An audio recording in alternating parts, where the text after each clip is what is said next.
강신주의 장자 수업. 밀쳐진 삶을 위한 잔가. 지은이 강신주. 출판 EBS 북스. 장자에 등장하는 거목 이야기는 말합니다.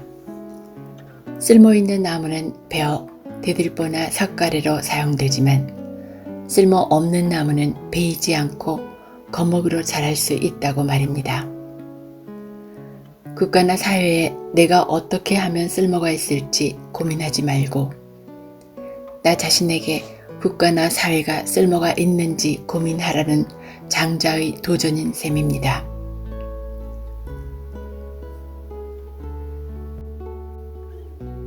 인재, 즉 체제에 쓸모가 있는 사람이 되는 것을 격렬히 거부하자는 것. 타인의 욕망이 아니라 자신의 욕망을 마음껏 향유하자는 것.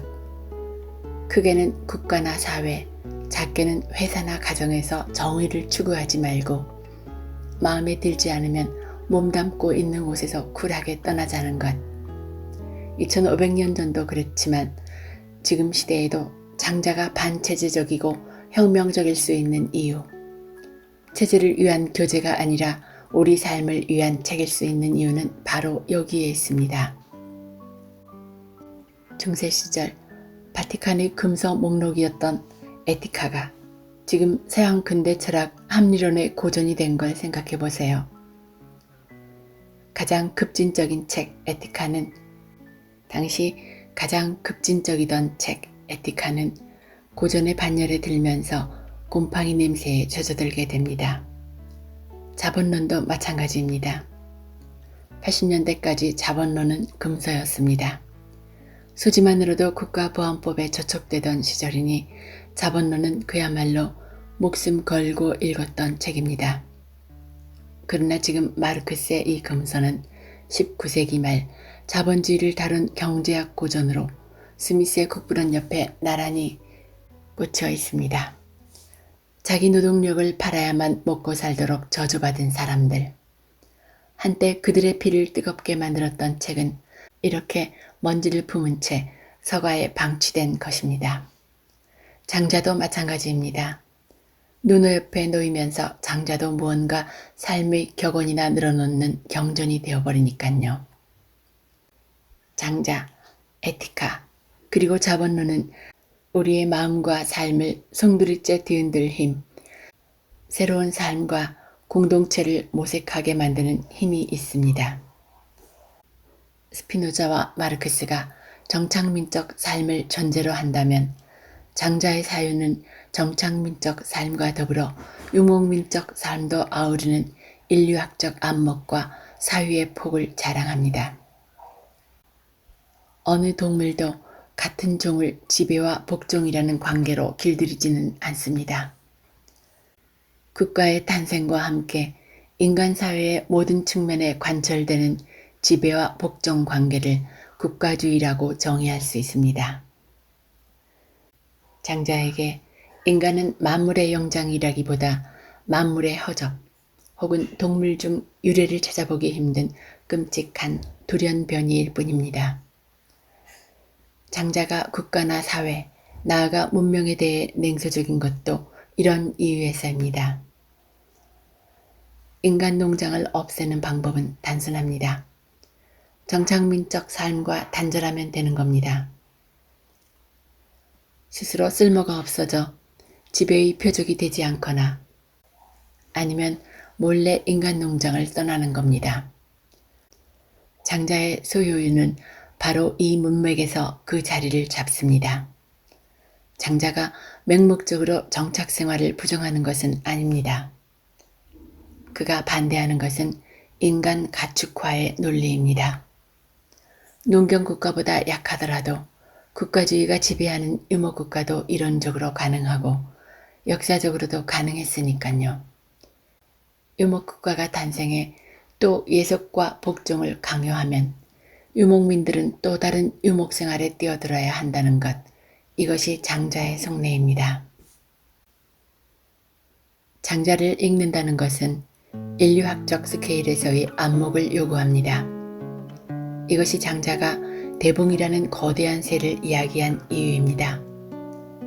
대붕은 천하를 벗어나 저 까마득한 북쪽에서 출발해 천하를 벗어난 저 멀리 아득한 남쪽으로 날아갑니다. 여기서 대붕은 주인과 노예가 구분되지 않는 공동체에 대한 꿈, 다른 인간을 지배하거나 다른 인간에게 복종하지 않는 삶에 대한 꿈을 상징합니다. 궁금증이 생깁니다.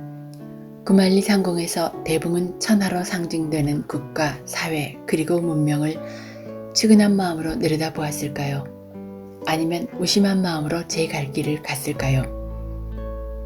이런 의문이 생기는 이유는 만물의 허접이 연출하는 목불 인견의 잠상이 장자로서도 여간 불쾌한 풍경이 아니었을 것이기 때문입니다. 다행스럽게도 대붕은 우리 삶에 무심하지 않습니다. 애틋하게 우리를 내려다볼 뿐만 아니라 간혹 구말리 창공에 상쾌한 바람을 몰고 우리 곁으로 하강하기도 합니다. 어떤 때 대붕은 내 등에 타라. 그러면 너는 네 삶을 너의 것으로 향유할 것이라고 유혹하는 듯하고, 어떤 때 대붕은 작다고 체념하는 그대여, 너는 대붕보다 더 크다는 걸 알아야 한다 라고 죽비를 내리치는 것 같습니다. 그렇지만 대붕의 등을 타는 건 생각보다 만만한 일은 아닙니다. 무엇보다 먼저 대붕이 우리 곁 가까이 날 때 발생하는 그 섬광과도 같은 바람을 느껴야 하고, 이어서 그 바람을 타고 대붕의 등에 올라타는 방법도 알아야 합니다. 대붕이 거침없이 나는 푸른 하늘, 그리고 전쟁과 갈등으로 흙먼지와 동족의 피를 흩날리는 인간사회, 이 구말리의 차이, 이 아득한 공간에 머물지 않으면 장자는 황당무계한 이야기를 하고 있다거나 몽환적 관념의 세계를 다루고 있다고 오해될 수 있습니다. 자, 이제 바람이 붑니다. 드디어 대붕의 등에 탈 시간이 되었네요. 장자를 읽다 보면 우리는 장자가 항상 쓸모있음보다는 쓸모없음을, 달리 말해 소용보다는 무용을 중시한다는 걸 확인할 수 있습니다. 그렇게 우리는 장자를 무용의 철학자라고 말하기도 합니다. 맞는 말이지만 조심해야 할 게 하나 있습니다. 장자의 무용 개념은 이를 강조하는 다양한 일화들마다 그 의미와 강조점을 달리하기 때문입니다. 처음으로 살펴볼 것은 황천 이야기에 등장하는 무용 개념입니다. 황천 이야기는 장자가 자신의 사유와 자신의 이야기가 무용해 보이지만 사실 엄청나게 쓸모있음을 역설하는 대목에서 등장합니다. 예나 지금이나 사람들은 쓸모를 기준으로 무언가를 평가하곤 합니다. 개인이든 사회든 아니면 국가든 생존과 경쟁이 최고의 화두이던 시절이었습니다. 제자백가의 사상 대부분은 소용, 즉 쓸모있음을 지향했다고 할 수 있습니다. 이런 와중에 부국강병의 논리 자체를 문제 삼고 이를 극복하려 한 소수의 사상가들이 있었습니다. 그 대표 주자가 바로 장자였습니다. 쓸모가 사실은 우리 삶을 파괴할 수 있고 쓸모없음이 오히려 우리 삶을 풍성하게 만들 수 있다고 그는 역설했으니까요. 그래서인지 장자의 사유는 두 부류에게 환영을 받았습니다. 바로 생존과 경쟁의 논리에 의구심을 품었던 지적인 사람들, 그리고 패배했다는 자괴감에 사로잡힌 평범한 사람들이었습니다. 승자와 소용의 논리를 지향하던 대부분의 제자백가들은 당연히 장자를 비난했고 심지어 조롱하기까지 했습니다. 한마디로 경제적인 것을 부정하니 비현실적이고 패자를 승자가 되도록 격려하지 않으니 무책임하다는 겁니다. 사실 생존과 경쟁의 논리는 약육강식이 지배하는 동물 세계의 논리이자 승자 독식을 인정하는 냉혹한 논리입니다. 그러나 동물 세계에서도 생존과 경쟁의 논리는 주로 다른 종들 사이에서 적용된다는 것을 잊어서는 안 됩니다. 생존과 경쟁의 논리를 인간이 같은 인간 종에게 적용하면서 비극은 발생합니다. 개인의 쓸모를 결정하는 것은 우리 자신이 아니라 국가입니다. 쓸모를 갖추기 위해 오랜 시간 준비하고 마침내 자신이 다른 사람보다 쓸모 있음을 입증하면 국가는 우리를 고용하고 돈을 줍니다. 쓸모가 더 클수록 우리는 직급이 높아지고 더 많은 돈을 얻습니다.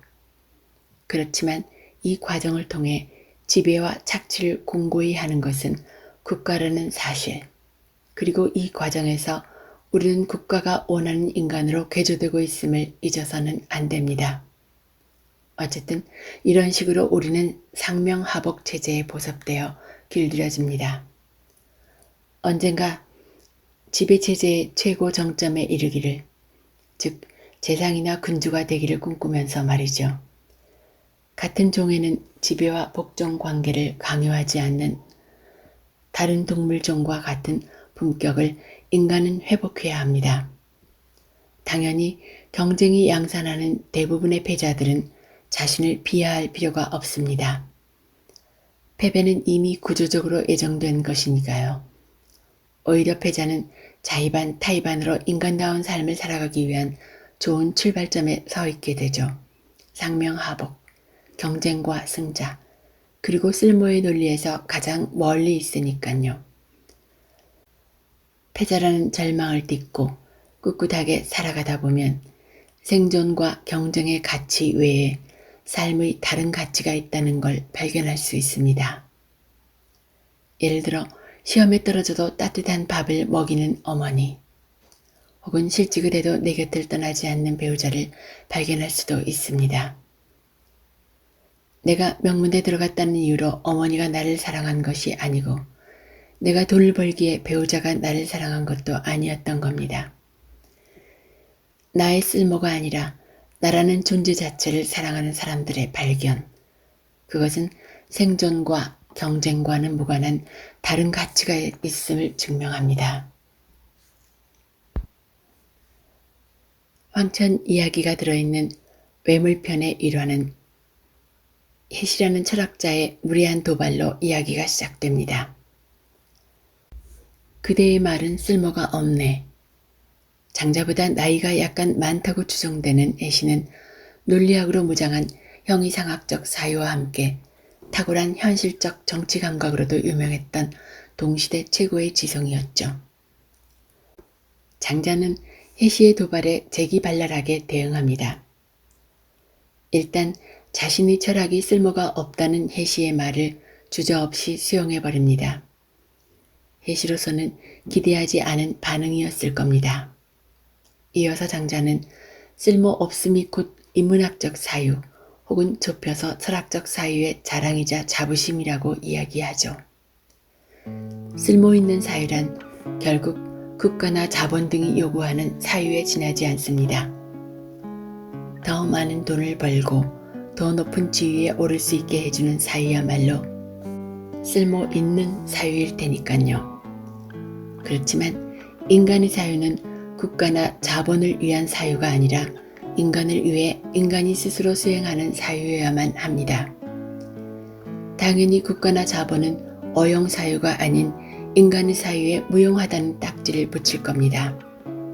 그러니 장자는 자신의 사유가 무용하다는 비난을 긍지로 받아들이는 겁니다. 어용지식, 어용사유, 다시 말해 쓸모있는 사유라고 해서 인간이 얻을 수 있는 모든 지식과 인간이 수행하는 모든 사유를 포괄할 수는 없습니다. 억압체제에서 벗어나 살아갈 방도가 없다 보니 불가피하게 배우고 수용하는 것이 쓸모있는 지식이자 쓸모있는 사유일 테니까요. 어용지식과 어용사유는 생계만을 위한 것이죠. 당연히 자신의 이익을 넘어서는 인간적 가치들에 대해 무력할 수밖에 없습니다. 쓸모없는 사유는 쓸모 있는 사유보다 더 포괄적입니다. 아니, 더 정확히 말해 쓸모 있는 사유가 쓸모 없는 사유를 아무리 폄하하고 은폐하려 해도 쓸모 없는 사유는 결코 은폐되거나 폄하될 수 없습니다. 이 점을 설득하기 위해 장자는 근사한 이야기를 하나 만듭니다. 해시에게 들려준 황천 이야기가 바로 그것입니다. 땅에 발을 딛고 선 사람이 있습니다. 그에게 쓸모가 있는 것은 발 디딜 만큼의 땅입니다. 지금 밟고 있지 않은 땅은 그가 서 있는데 아무런 쓸모가 없으니까요. 여기서 장자는 사유 실험을 하나 제안합니다. 쓸모 있는 땅, 즉 밟고 있는 땅을 제외하고 지금 밟고 있지 않은 땅을 저 지하 가장 깊은 곳 황천까지 파내보자는 겁니다. 쓸모가 없다고 판단했으니 없애도 지장이 없는 것 아니냐는 말이죠. 자신이 발 디디고 있던 쓸모 있는 땅을 제외하고 쓸모 없는 모든 땅을 없애버린 사람은 어떻게 될까요? 수천, 수만 킬로미터 높이의 대나무 꼭대기에 서 있는 형국이 되겠죠. 얼마 지나지 않아 이 사람은 현기증을 느끼고 저 깊은 황천까지 추락하고 말 겁니다. 그가 밟고 있던 작은 땅, 그 쓸모있다던 땅마저 휑하게 비어 쓸모가 없어지는 아이러니는 이렇게 발생합니다. 마침내 장자는 역설합니다. 이렇게 쓸모없음은 알량한 쓸모있음이나마 가능하게 하는 것 아니냐고. 그래서 어쩌면 쓸모없음이 쓸모있음보다 더 쓸모있는 것 아니냐고 말이죠. 아무런 쓸모가 없어도 존재하는 것만으로도 사랑받는다는 확신. 아버지도 어머니도 남편도 아내도 무용으로 사랑해야 합니다. 바람도 물도 그리고 새도 물고기도 무용으로 좋아해야 합니다.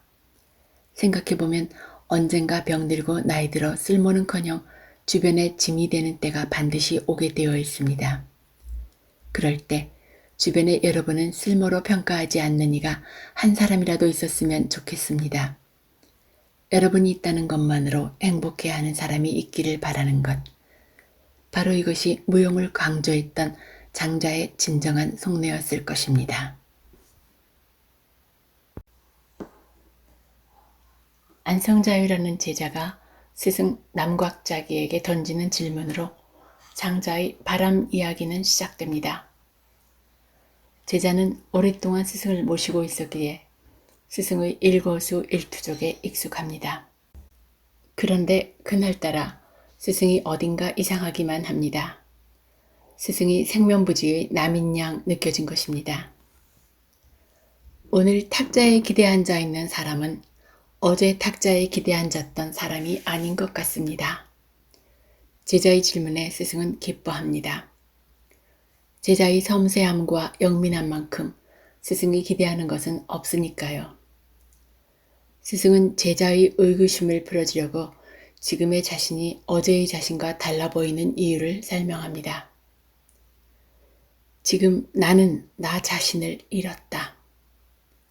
오상아라는 유명한 말이 바로 여기서 등장합니다. 상이라는 한자는 상을 치른다, 상을 당했다 라고 할 때 사용합니다. 자신을 비운다거나 아니면 자신을 잃는다는 것이 물론 마취 상태나 혹은 코마 상태를 말하는 것은 아닙니다. 자의식이나 소유의식 혹은 허영의 마음을 없앤다는 말이니까요. 나는 똑똑해, 나는 진리를 알아, 나는 남자야, 나는 돈이 많아 등등 여러 생각들이 사라지는 겁니다. 그렇지만 비운다나 잃는다는 말을 들었을 때 대부분의 사람들은 허무하다거나 부정적인 느낌이 들 겁니다. 제자 안성자유가 시든 나무나 꺼진 채라는 인상을 받은 것도 다 이해가 되죠. 한마디로 제자는 자신을 잃는 경지에서 죽음의 이미지를 얻은 것입니다.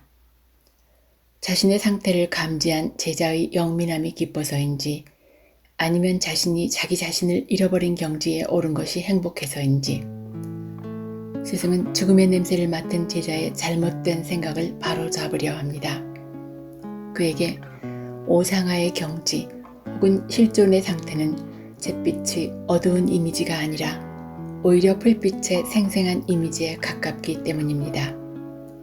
어둠이 아니라 밝음, 허무가 아니라 충만, 부정이 아니라 긍정, 무기력이 아니라 생기, 한마디로 사가 아니라 생의 이미지를 느껴야 오상아의 경지를 제대로 이해할 수 있습니다. 그래서 스승 남곽자기는 피리에 비유해 제자의 잘못된 인상을 고쳐주려 합니다. 우리로서는 다행스러운 일입니다. 안성자유의 의문 덕분에 장자의 속내에 한 걸음 더 접근할 수 있으니깐요. 남곽자기는 먼저 사람의 피리소리, 땅의 피리소리, 그리고 하늘의 피리소리를 이야기하면서 제자의 호기심을 자극합니다. 너는 사람의 피리소리를 들어보았어도 아직 땅의 피리소리를 들어보지 못했을 수 있다.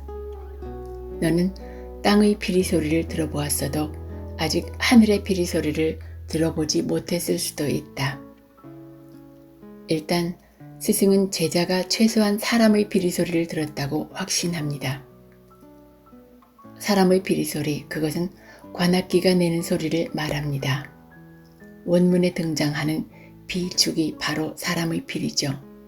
비는 옆으로 나란히 놓는다는 뜻이고 죽은 대나무를 가리키니 리코더가 아니라 팬플루트처럼 생긴 대나무 관악기가 바로 비죽입니다.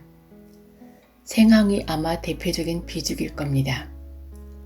사람은 비죽의 대나무 관에 바람을 불어넣어 아름다운 소리를 만들어냅니다. 여기서 이미 장자는 자신을 비우거나 잃은 것이 어떤 의미인지 암시합니다. 대나무 관이 막혀 있으면 입으로 아무리 바람을 불어넣어도 소리 자체가 나지 않을 테니까요. 오직 대나무 관이 비어 있어야 소리가 생길 수 있죠. 스승은 이 점을 제자의 마음에 더 강하게 새기기 위해 땅의 피리 소리를 묘사하기 시작합니다. 사실 원문을 보면 스승은 사람의 피리 소리에 대한 설명은 생략합니다. 대나무 관악기 소리는 이미 제자도 들어보았을 테니 너무 진부한 비유라고 여긴 겁니다. 그래서 들어보았을 수도 아니면 들어보지 못했을 수도 있는 땅의 피리 소리를 묘사하는데 그리 공을 들이죠. 대나무 악기와 같은 사람의 피리, 즉 인류와 달리 땅의 피리로서 지뢰는 사람들이 내뱉는 바람이 아니라 세기나 강도가 다른 수많은 바람들, 자연적으로 부는 바람들에 의해 소리를 냅니다. 땅에는 깊이와 넓이, 그리고 모양이 다른 수많은 구멍들이 있기 때문이죠. 큰 나무의 구멍들, 마치 코처럼, 입처럼, 귀처럼, 병처럼, 술잔처럼, 절구처럼, 깊은 웅덩이처럼, 좁은 웅덩이처럼 생긴 구멍들 등등이 바로 그것입니다. 바로 이 땅 표면의 구멍들이 지뢰의 정체였던 겁니다. 물 흐르는 소리, 화살 나는 소리, 꾸짖는 소리, 숨을 들이마시는 소리, 울부짖는 소리, 아우성치는 소리, 탁하게 울리는 소리, 맑게 울리는 소리 등 온갖 소리는 바로 바람이 이들 구멍과 만나 만들어진 소리였죠. 안성자의도 분명 이런 수많은 소리들을 들어봤을 것입니다. 하지만 그는 이런 소리들을 구멍과 바람의 마주침으로 듣지는 못했죠. 익숙한 들음이 존재론적 들음으로 반전을 이루는 대목입니다. 아니, 산에서 들리는 자연스러운 소리도 이제 지뢰의 소리로 인식하는 순간 안성자유의 인식은 전환되었다고 알 수 있습니다. 그 결과 산에서 울려 퍼지는 땅의 소리들, 그 각각은 모두 하나하나의 경이로운 기적처럼 특정 모양의 구멍이 특정 세기의 바람을 만나는 기적이 없었다면 불가능했을 경이로 경험하게 될 것입니다.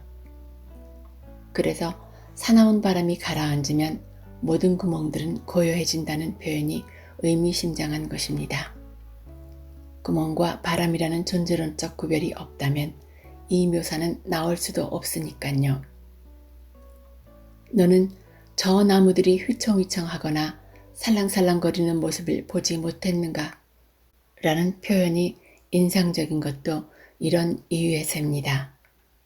구멍과 마주치지 않은 바람에 대한 사유가 전제되어야 가능한 묘사입니다. 마주침의 존재론 혹은 마주침의 현상학은 그 자체로도 매우 인상적일 뿐만 아니라 장자 사유의 특이성을 이해하는 데도 중요합니다. 바람 소리가 나지 않으면 그만이지만 만약 바람 소리가 났다고 하면 그 소리에는 어떤 구멍과 어떤 바람이 반드시 전제되어 있습니다. 그리고 그 둘이 마주치더라도 모두가 똑같은 소리를 내지도 않습니다. 구멍의 모양새는 다양하고 바람도 그 속도와 방향에 따라 복수적입니다. 구멍의 모양에 따라 바람의 세기와 방향에 따라 각자 고유한 바람 소리를 냅니다. 특정 바람 소리, 예를 들어 우 하는 소리나 오 하는 소리는 그 자체로 존재 근거는 없습니다. 특정 구멍과 특정 바람이 마주치지 않았다면 그 소리는 발생할 수 없습니다.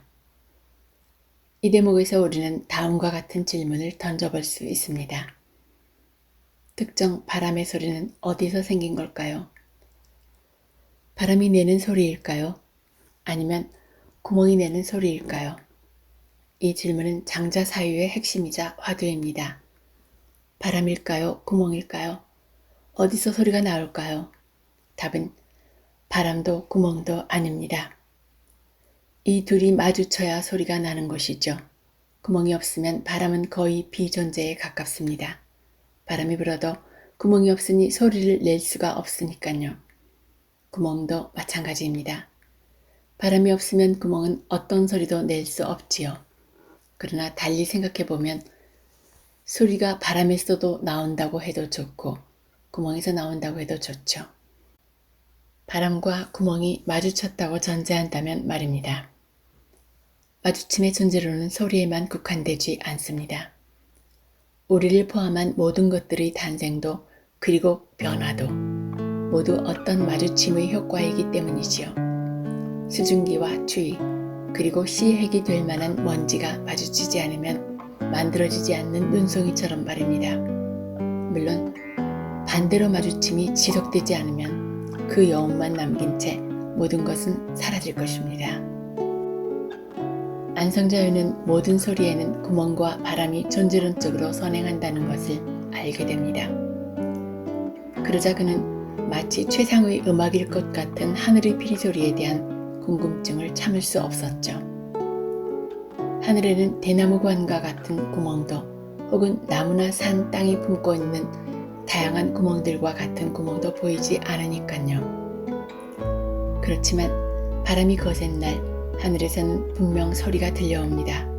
물론 일례와 지뢰에서 나는 소리처럼 나름 안정적이고 지속적인 소리는 아닙니다.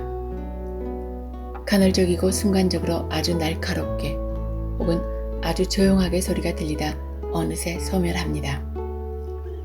잠시 틈을 주지 않고 또 앞에 들었던 것과는 완전히 다른 소리가 등장하지요. 하늘에서 들리는 바람소리, 즉 천뢰의 소리를 들으려고 하면 알타이 산맥이나 티벳 고원에 서서 바람을 맞는 장자의 모습이 떠오릅니다. 알타이나 티벳 출신은 아닐지라도 장자는 그곳을 여행했던 것은 분명한 것 같습니다. 하긴 목적이 없는 여행, 소요유의 달인인 장자가 알타이나 티벳 방향으로 자기 발걸음을 옮기지 않았을 리 없지요. 소요유 편을 보면 이우라는 특이한 소가 등장합니다. 털이 많은 검은 소를 말합니다. 장자는 이 소를 마치 대봉인 것처럼 묘사합니다. 그 크기가 하늘을 들이운 구름 같았다. 흰 구름 사이로 모습이 아른거리는 거대한 소의 이미지가 떠오르지 않나요? 바로 야크입니다.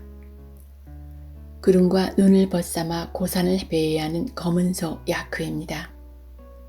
야크와 함께 있었다는 것은 장자가 그만큼 바람과 함께 있었다는 것, 그리고 그만큼 바람 소리를 들었을 것임을 말해줍니다. 지금도 히말라야나 티베트에는 불경이 적힌 타르초와 바람의 말이 그려진 룽따가 휘날리고 있습니다. 아무리 불교 전통과 결합되었다 해도 그곳은 대대로 바람과 그 소리가 중시되는 곳이었죠. 물론 중국의 높은 산에서도 천류의 소리를 들을 수도 있을 테지만 그 소리는 산의 많은 구멍들과 나무 구멍들이 내는 소리와 뒤섞이기 쉽습니다. 그러나 해발 5,000에서 6,000m 이상 고원 혹은 그 정상에서는 그렇지 않습니다. 나무도 자라지 않고 산의 구멍이란 구멍은 모두 만년설로 메워진 히말라야 고산들을 생각해 보세요. 하늘에는 수천의 아니 수만의 바람들이 만들어져 야생마들처럼 온갖 방향으로 질주하고 있습니다. 바람들은 부딪히기도 하고 스치기도 할 겁니다. 바로 이 순간 천뢰는 소리를 내게 됩니다. 구멍과 마주침의 존재론이 위태로워지는 순간입니다. 구멍은 없고 바람들만 있는데 소리가 나니까요. 그러나 안심해도 좋습니다. 마주침의 존재론은 여전히 유지됩니다. 그것도 더 근사하고 우아하게. 이제 구멍과 바람의 마주침 대신 바람과 바람의 마주침이 그 자리를 대신합니다. 물론 소리가 나려면 구멍은 불가피합니다. 마주친 바람 중 어느 하나가 구멍 역할을 한다고 생각해 보세요. 다른 바람과 부딪혀 순간적으로 움푹 패여 그만큼 구멍을 갖게 된 바람을 상상해 보세요. 바로 그때 바람들이 소리를 내는 겁니다. 그렇습니다. 바람은 어떤 바람과 마주치냐에 따라서 구멍의 역할도 하고 계속 바람의 역할도 하는 것입니다. 천류의 조바심을 졌던 사랑스러운 제자에게 스승은 말합니다. 만 가지로 다르게 소리를 내지만 자신으로부터 나오도록 해서 모두 자신이 취한 것이라고. 셀 수 없을 정도로 많은 바람들이 바람으로 있다가 어느 순간 구멍이 되는 역동적인 장면을 떠올리면 남각자기의 말은 어려울 것이 없습니다. 사실 장자의 눈에는 인류의 구멍도 그리고 지류의 구멍도 너무 사물화되어 있는 것으로 보이죠. 마치 마주침과 무관하게 실체처럼 존재하는 것 같으니까요. 그러나 생각해보면 대나무의 빈 공간도 원래부터 있었던 것이 아닙니다. 속이 꽉 찬 죽순을 보세요. 나무의 구멍들이나 산이나 땅의 구멍들도 마찬가지입니다. 어떤 마주침에 의해 팬 겁니다. 구멍은 소리가 생기기 위해 반드시 있어야 하지만 그 구멍을 실체화해서는 안 됩니다. 바로 천류애가 이것을 가르쳐 준 겁니다. 바람이면서 구멍일 수도 있는 바람. 바람 안의 구멍과 구멍 안의 바람. 자신을 비운다거나 아니면 자신을 잃는다고 할 때 우리가 구멍이 되는 것은 맞습니다. 이제 타자를 그 구멍에 담아 타자와 소통하는 소리를 낼 수 있습니다. 그러나 구멍의 상태를 실체화하거나 절대화해서는 안 됩니다. 우리는 대나무도 아니고 그렇다고 산도 아니니까요. 차라리 우리는 바람과 같습니다. 아니 정확히 말해 우리의 마음은 바람과 같은 것이며 나아가 바람과 같은 것이어야만 합니다. 구멍이 되어 바람을 맞아 소리를 낼 수도 있고 바람이 되어 누군가의 구멍에 들어가 그 구멍에 어울리는 소리를 낼 수도 있으니까요. 바로 이것이 장자가 바람의 철학자인 이유입니다. 바람 이야기를 마무리하며 이제 남곽자기 그러니까 장자가 던진 화두가 풀어지셨나요? 그렇게 소리나도록 한 것은 누구인가? 오늘도 타르츠와 룽따는 차르르 파르르 웁니다.